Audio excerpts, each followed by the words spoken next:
আসসালামু আলাইকুম বন্ধুরা, আমি আজকে কথা বলবো ইন্টারনেট স্পিড নিয়ে।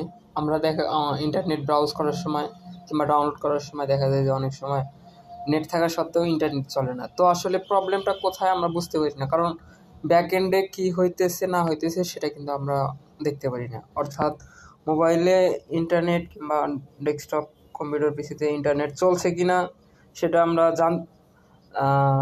জানতে পারি না, বিকজ অফ আমরা তো শুধু ভিজুয়ালি দেখতে পারি কোনো কন্টেন্ট কিংবা কোনো ওয়েবসাইট যখন আমরা ব্রাউজ করি কিংবা কোনো ভিডিও দেখি, সেগুলো আসলে স্পিড কীরকম সেটা আমরা জানতে পারি না। তো এটা জানতে হলে আমাদের যা করতে হবে, প্রতি সেকেন্ডে সেকেন্ডে আমাদের ইন্টারনেট স্পিড কীরকম ওঠানামা করতেছে সেটা আমরা জানতে পারবো একটা মাধ্যমে। সেটা হলো ইন্টারনেট স্পিড মিটার লাইট নামে একটা অ্যাপস আছে, সেটা আমি আপনাদের দেখাবো। গুগল প্লে স্টোরে যাবেন, আপনারা এরপরে লিখবেন ইন্টারনেট স্পিড মিটার লিখে সার্চ করবেন।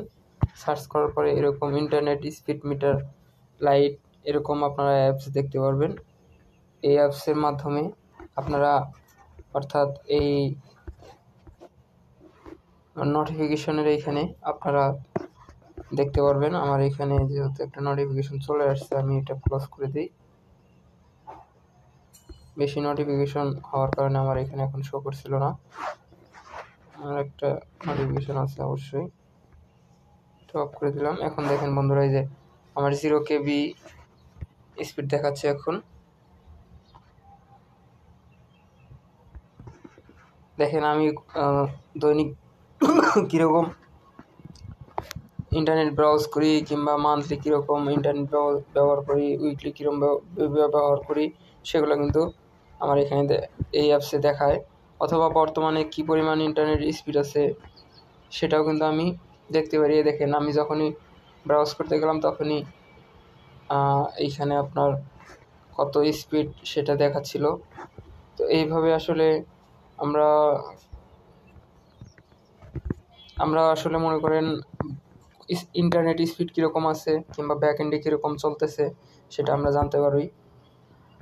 তো এই আসলে বন্ধুরা, আপনাদের যদি কোনো সমস্যা হয় এটা সেটিং করতে কিংবা সেট আপ করতে, কমেন্টে জানাবেন। অথবা যে কোনো প্রযুক্তি রিলেটেড কন্টেন্টের জন্য আপনার কোনো মতামত থাকলে আপনি কমেন্টে জানাবেন, আমি অবশ্যই করার চেষ্টা করব এবং হেল্প করার চেষ্টা করব ইনশাআল্লাহ। ধন্যবাদ, আল্লাহ হাফেজ।